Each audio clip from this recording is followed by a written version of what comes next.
प्रिय छात्रों, आज हम कक्षा षष्ठ के संस्कृत पाठ्यपुस्तक के सुभाषितका का प्रथम भाग का अध्ययन करेंगे। चलिए देखते हैं।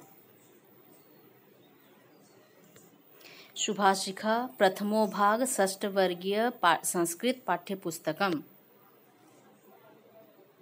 इससे पहले हमने संस्कृत वर्णमाला के बारे में पढ़ा। आज संस्कृत वर्णमाला के साथ कुछ उससे बनने वाले शब्दों के बारे में भी पढ़ेंगे। हम वर्णों का भी अध्ययन करेंगे और उससे बनने वाले शब्दों का भी अध्ययन करेंगे। अ से क्या है? अश्व। अश्व मतलब घोड़ा। आ से आम्रम। आम्रम आम। इच्छु। इच्छु मतलब ईख। दीर्घई इशिका। इशिका मतलब ईंट। हर्षो उल्लुक। उल्लुक मतलब उल्लू। दीर्घौ ऊर्णम। ऊर्णम मतलब ऊन। री बड़ी री। री से ऋषि। ऋषि का अर्थ है साधु। एला इलायची। एड़क। एड़क का अर्थ है भेड़। ओष्ठो। ओष्ठो का अर्थ है होंठ। औषधम। औषधम का अर्थ है दवाई।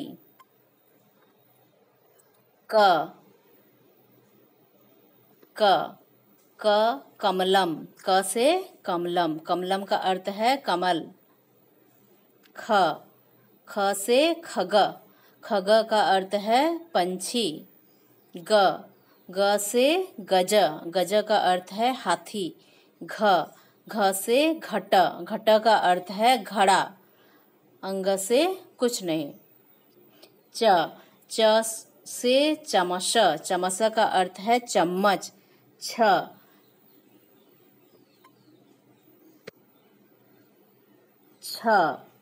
छत्रम। छत्रम का अर्थ है छाता। जलधर। जलधर का अर्थ है मेघ या बादल। झस। झस का अर्थ है बड़ी मछली। या से कुछ नहीं। तड़ंग। तड़ंग का अर्थ है कुल्हाड़ी। ठक्कुर। ठक्कुर का अर्थ है भगवान या ईश्वर। अड़ से डमरू। डमरू का अर्थ है डमरू जो दोनों तरफ चमड़ा का बना होता है और उसमें एक दो तरफ रस्सी लगा रहता है जो उसको जब हम घुमाते हैं तो दोनों तरफ लगता है और एक आवाज निकलता है। ढ से ढोल। ढोल मतलब ढोल। मधुन से कुछ नहीं। तरु। तरु का अर्थ है पेड़। थ से थह मतलब पहाड़। द से दंड। दंड मतलब लाठी। ध से धेनु। धेनु का अर्थ है गाय। दंतना। दंतना से क्या है? नृप। नृप का अर्थ है राजा।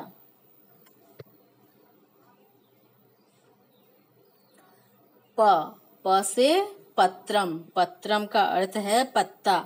फ से फलम। फलम का अर्थ है फल। ब से बक। बक का अर्थ है बगुला। भ से भल्लुक। भल्लुक का अर्थ है भालू। म से मयूर। मयूर का अर्थ है मोर। य से यज्ञ। यज्ञ। यज्ञ का अर्थ है हवन। र से रज्जु। रज्जु का अर्थ है रस्सी। ल से लशुनम। लशुनम का अर्थ है लहसुन। वशनम। वशनम का अर्थ है कपड़े। तालेवश शशक। शशक का अर्थ है खरगोश। मधुनश षटपद मतलब भौरा। दंतश सर्प। सर्प का अर्थ है सांप। हस्त। ह से हस्त। हस्त का अर्थ है हाथ। अब देखिए यहाँ क्या है? एक बिंदु है। ये क्या है? इसको कहते हैं अनुस्वार। 2 बिंदु यहाँ है, इसको कहते हैं विसर्ग। ये चंद्र बिंदु, हिंदी में इसे क्या कहते हैं? चंद्र बिंदु, और संस्कृत में अनुनासिका। इस तरह हमने पूरे पाठ को पढ़ा और अब इसे हम बार बार पढ़ेंगे जिससे हम उसको अच्छी तरह से समझ सकेंगे। अभी आगे यहाँ पे कुछ शब्दार्थ दिया हुआ है, जैसे उसे हम एक बार कर लेते हैं। जैसे अश्व का अर्थ है घोड़ा, आम्रम आम, इच्छू ईंख, इशिका ईंट, उल्लू का उल्लू, ऊर्णम ऊन, ऋषि मुनि, एला इलायची, मेष भेड़, ओष्ठ होंठ, औषधम दवाई, कमलम कमल, खग पंछी, गज हाथी, घट घड़ा, चमस चम्मच, छत्रम छाता, मेघ बादल, मीन मछली, तड़ंग कुल्हाड़ी, ईश्वर ईश्वर भैया भगवान, डमरू डमरू, ढोल ढोलक, तरु पेड़, थ पहाड़, दंड लाठी, धेनु गाय, रिप राजा, पत्रम पत्ता, फलम फल, बक बगुला, भल्लुक भालू, मयूर मोर, यज्ञ यज्ञ, रज्जु रस्सी, लशुनम लहसुन, बशनम कपड़ा, शशक खरगोश, षटपद भौरा, सर्प सांप और हस्त हाथ। जो हमने आगे पढ़ा उसका यहाँ पर हमारा रिवीजन भी हो गया, इसे हम याद कर लेंगे। आगे देखिए, इसमें कुछ प्रश्नोत्तर दिए हैं।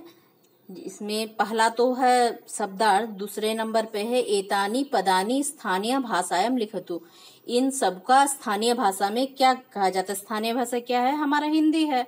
तो ये संस्कृत में दिया हुआ है, इसका हमें क्या करना है? इसको हमको हिंदी में लिखना है। ये संस्कृत में दिया। जैसे अश्व को क्या कहे? अश्व क्या हो जाएगा? घोड़ा। अश्व का क्या हो जाएगा? घोड़ा। उल्लू का उल्लू, एड़क मेढक, खग पंछी, गज हाथी, जलधर बादल, झस बड़ी मछली, धेनु गाय, बक बगुला, भल्लुक भालू।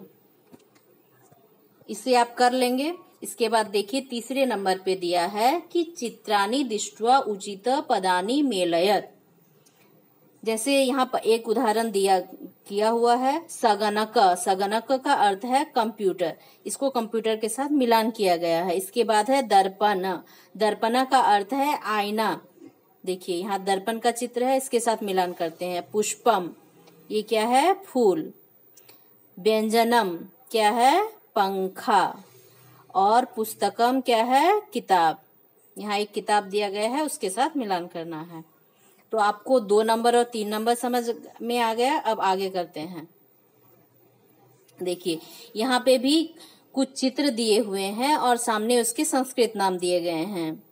इसको इसमें सही मिलान करना है। तो गर्दभ, गर्दभ का क्या अर्थ है? गर्दभ का अर्थ है गधा। तो यहाँ चित्र में देखिए गधा कहाँ है?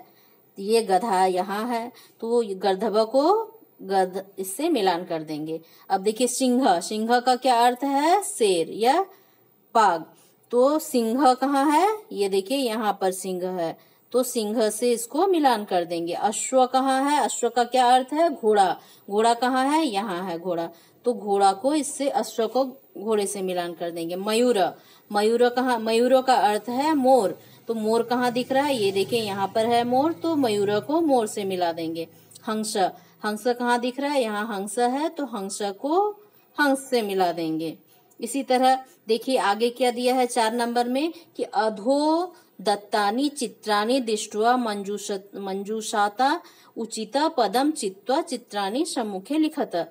जो यहाँ बॉक्स दिया हुआ है, इस बॉक्स से कुछ शब्दों को चुनकर उसे यहाँ पर लिखना है। चित्र को देखते हुए इसको मिलान करना है। जैसे पहले में क्या है? ये क्या है? घड़ी है। तो घड़ी को संस्कृत में क्या कहते हैं? घटिका। क्या कहते हैं? घटिका। तो घड़ी के जगह यहाँ पे क्या लिखा जाएगा? घटिका। ये क्या है? दूसरे नंबर में कलम है। कलम को क्या कहा जाता है संस्कृत में? लेखनी। तो यहाँ क्या लिखा जाएगा? लेखनी। फिर क्या है? ये दीपक है, ठीक है। तो दीपक या दिया, तो यहाँ संस्कृत में दिया को क्या कहा जाता है? दीपक। तो यहाँ क्या है? दीपक। तो इस दिया के जगह क्या लिखा जाएगा? दीपक। इसके बाद क्या है? एक घड़ा है। घड़ा को संस्कृत में क्या कहा जाता है? घट। क्या कहा जाता है? घट। तो घट यहाँ पर लिख देंगे। के बाद क्या है? एक गेंद है, फुटबॉल है। तो फुटबॉल को क्या कहा जाता है संस्कृत में? कंदुकम। क्या कहा जाता है? कंदुकम। तो फुटबॉल के जगह क्या लिखेंगे? कंदुकम। इसके बाद क्या है? चम्मच। चम्मच है, चम्मच को संस्कृत में क्या जाता है? चमच।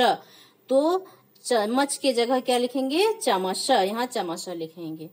तो आपको ये समझ में आया किस तरह से इसको हमने किया? आगे देखते हैं।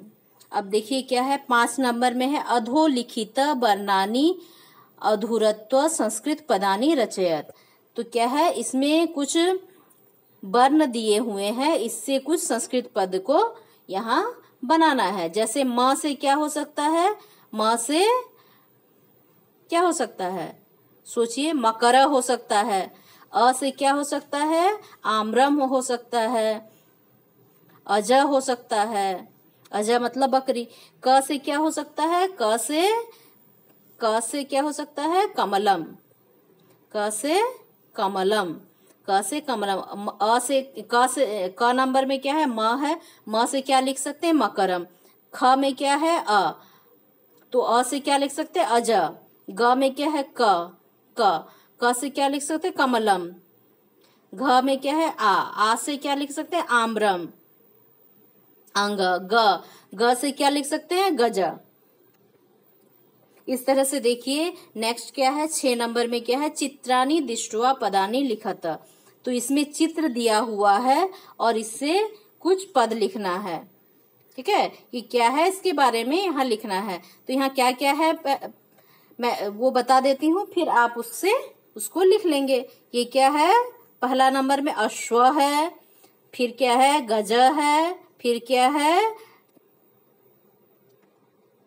बानर है, फिर क्या है? भल्लुक है, फिर क्या है? खग है या काका है। ये इतना आपको समझ में आ गया। आगे हम देखते हैं। आगे क्या है कि 7 नंबर में है रिक्त स्थानानि पूरयत। क्या है? रिक्त स्थानों की पूर्ति करना है। जो रिक्त खाली जगह है उसमें भरना है। वो किससे भरना है? ब्रैकेट के अंदर 2 शब्द है, 2 वर्ण है, उस वर्णों में से यहाँ पर ये खाली स्थान में भरना है। देखिए पहला वाला क्या है? क डैश लमम। क्या होगा? यदि यहाँ ट जोड़ते हैं तो क्या हो जाएगा? कटलम क्या होता है? कुछ नहीं होता, इसीलिए क्या हो जाएगा? क म ल म। क्या हो जाएगा यहाँ पर? म। क्या हो जाएगा? म। यहाँ पे क के जगह क्या हो जाएगा? म हो जाएगा। ठीक है। अब क्या है? मार्जा डैश है। क्या होगा? मार्जा ची क्या होता है? नहीं होगा, तो यहाँ मार्जा री होगा। क्या होगा? री। मार्जा री क्या हो जाएगा? मार्जरी। यहाँ पे क्या है? डैश पोता। क्या हो जाएगा? क पोता। उसके बाद क्या है? को डैश ल। को की ल। कोकिला। इसके बाद क्या है? अंगा नंबर डैश लुक्क। क्या हो जाएगा? भ लुक्क, भल्लुक। अब देखिए जो हमने पहले पढ़ा था व्यंजन वर्ण और स्वर्ण वर्ण, पूरे वर्णमाला को यहाँ पे दिया हुआ है। देखिए यहाँ दिया है स्वर वर्णा, ह्रस्व स्वर, दीर्घ स्वर, प्लुत स्वर। व्यंजन वर्णा यहाँ है अंतस्था, उष्मना, अयोगवाह, अनुस्वार, विसर्ग, अनुनासिक। ये आप रिवीजन कर सकते हैं अपने से। और यहाँ कुछ पशुओं के नाम दिए हुए हैं, जैसे गज, बानर, सिंह, व्याघ्र, मृग, उष्ट्र, चत्रक, कच्छप, अजा, मर्जरी, ये सबका और इसमें अर्थ दिया गया। गज क्या है? हाथी, बानर बंदर, सिंह, व्याघ्र बाघ, मृग हिरण, उष्ट्र ऊंट, चत्रक चीता, कच्छप कछुआ, अजा बकरी, मर्जरी बिल्ली। तो इस तरह से आप पशुओं का नाम याद कर सकते हैं और उसका अर्थ भी याद कर सकते हैं। अब देखिए यहाँ क्या है? पंछियों के नाम हैं। जैसे काका। काका क्या है? काका कौआ, कोकिला कोयल, हंस हंस, शुक तोता, सारिक मैना, बर्तक बतख, सेन बाज, कपोत कबूतर, सारस क्या है सारस, चिल्ल चील। ये क्या है पंछियों के नाम है और उनका हिंदी संस्कृत नाम है और उसका हिंदी अर्थ भी दिया हुआ है। इसे आप याद कर लेंगे और इस तरह से पूरे पाठ को बार बार अभ्यास करेंगे। यदि आपको कुछ में कुछ दिक्कत होता है तो हमको कमेंट करके पूछिएगा। धन्यवाद।